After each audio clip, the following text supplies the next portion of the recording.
Chapter 16, The Causes of Illness. Are they edible? Are they like chickens and cows and fruits? None of the animals are used for food. Some of the plants are edible. All the prototype plants used for food are called the trees of life. They are used by the leaders to prolong their lives beyond the normal 7,000-year lifespan. The elders live for over 700,000 years using the trees of life as nourishment. Can anyone really live that long? Believe it, you'll soon witness it. What causes sickness? Are there separate causes for every illness, or is there one genetic reason why people become ill? This may sound strange to most people, but among the people of the Black nation in their natural environment, there is no sickness. Sickness did not exist before 6,000 years ago and will cease to exist after the end of this cycle. All sickness is caused by neglecting some aspect of your character. That will sound even stranger to all modern people who have been raised and educated to believe in the physical causes of illness alone. Every illness is related to some aspect of your character. The body is the unity of all aspects of character, and neglecting one or more of them results in illness in the corresponding part of the body. Among our people in our natural environment, there is no neglecting of any part of our character. We also know the proper foods to eat and the right time to eat them, so sickness does not have the slightest chance to exist. Even the common cold? Even the common cold. Isn't it obvious that the common cold is caused by stress? When the weather changes, especially from one season to the next, it exerts an external stress on the body.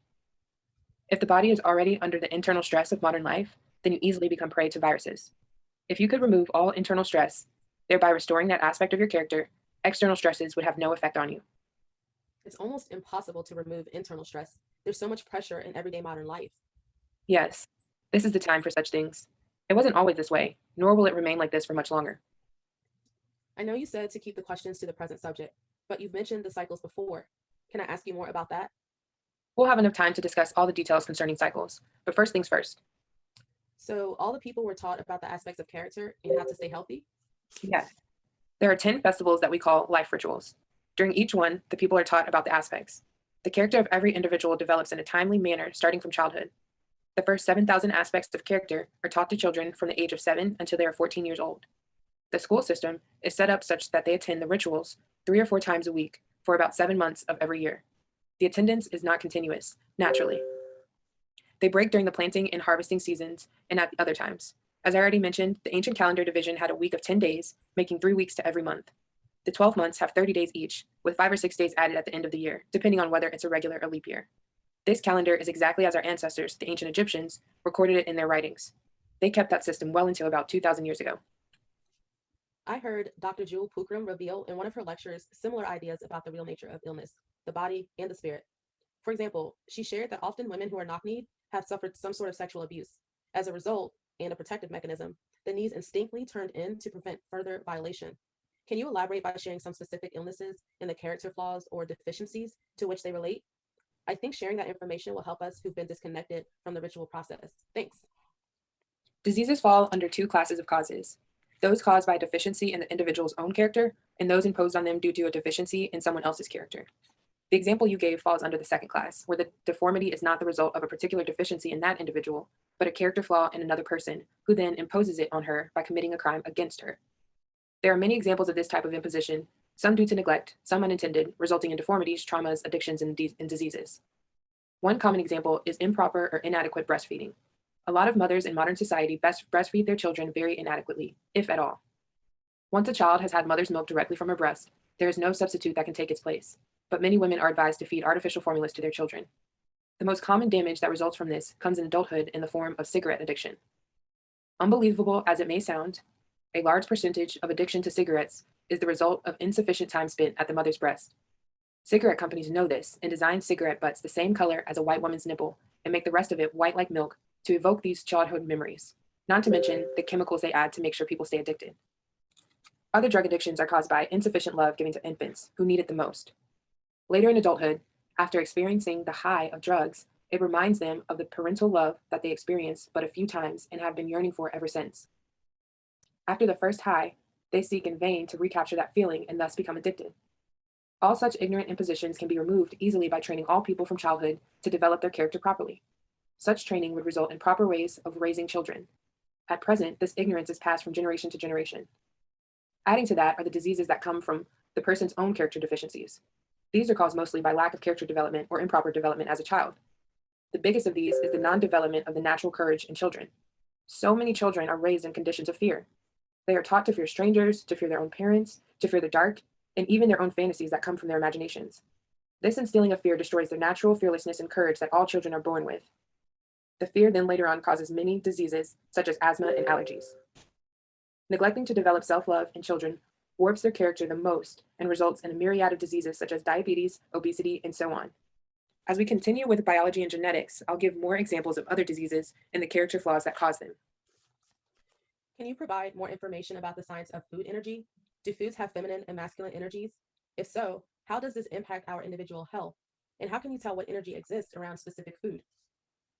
Rather than female and male, food energies would more appropriately be called positive, negative, and neutral. Even these words give a false meaning. More accurate words would be energizing, harmonizing, and neutral, or stabilizing.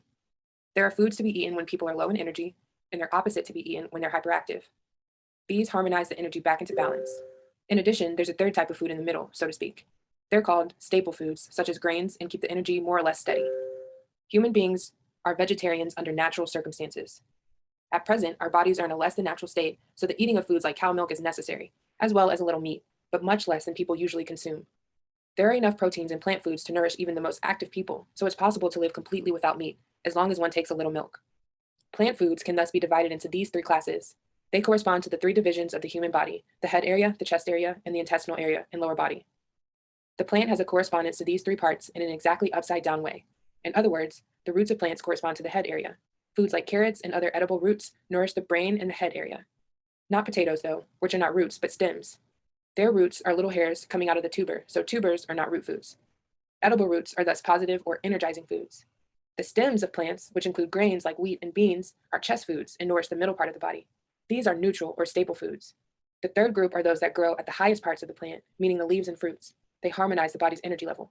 Although both men and women need all three kinds of food, women need the higher parts more, corresponding to the lower and middle body, and men need the lower part of the plant more, corresponding to the upper chest and head area. As far as specific foods to eat and how often to eat them, it would take too long to list. Besides, an accurate book has already been written on nutrition. It's a little book you can read in a day or two and has no equal as far as the teachings on nutrition and proper eating habits. It's called How to Eat to Live, Part 1 and 2 by Elijah Muhammad. What's your take on the tidal waves that have recently hit the area around Southern Asia, areas filled with Black people? I remember hearing a tape by Dr. Delbert Blair where he alluded to such quote unquote weather occurrences as being man made, specifically created to assist in wiping out Black people. What say you? My thought exactly. After reading about the incident, I thought the same thing. I believe that Whitey possesses the power, with the help of technology that is, to manipulate the weather and cause the earth to tremble. I knew this ever since I was a child. I remember that every time they tried to go up in space, there was a tremendous change in the weather. It would rain for days, and I would think to myself that they were interfering with Mother Nature. I do believe that this was man-made to help wipe out the Black race. I am not an expert on this matter, but I do believe in my heart that they do have a hand in any and everything that is the opposite of life and anything that is good. This is just my opinion. Peace. Sisters, man-made disasters are nothing compared to this. This was definitely a natural disaster. The earthquake bodily moved an entire island in a few dozen feet and had the power of over 2,000 nuclear bombs. It made a crack in the earth the length of California. These large-scale natural catastrophes began last year with the Iran earthquake. They're going to continue and increase in size and devastation. To that will be added an endless war that is going to be joined by many other nations, begun by the invasion of Iraq. Add to that worldwide pestilences. And the next 6 years are going to see a drastic reduction in the world population, never before seen in all of history. I always like to discover the why of occurrences, Black roots. When I saw the clippings of many of the victims' surviving family members, I saw many Black faces, unless I saw wrong. If I'm not mistaken in my identification, what do you suppose the reason would be for destroying part of the 1,000,000,008,000,000? What are the implications for the remainder of us? Thanks again for the continued and darkening education. Peace. There was another diet-related question I meant to ask you. I hope I didn't forget or overlook any previous information you may have shared on the topic, but I'll inquire again. What's your take on the eating according to your blood type theory that's currently on the natural health scene? Is there any validity to this idea, or is it just another European fad? Although the 100,000 plus dead from the tsunami is tragic, it's nonetheless a minuscule number compared to the millions who die daily on Earth, many of whom are Black. I have not yet posted anything to clarify what I meant by the secondary requirement for the ending of this cycle, i.e., the incarnation of the 1,000,000,008,000,000. I'll explain briefly what it means and hopefully go into more detail later. First, it does not mean that once all the gods are incarnated on Earth, Black people are never again going to die. That's simply given the bodies that we live in the present. It will be so only after all Black people have had original long-lived bodies, when we will live continuously for 7,000 years. What it means is this: All the 1,000,000,008,000,000 gods have agreed to join in Yakub's project.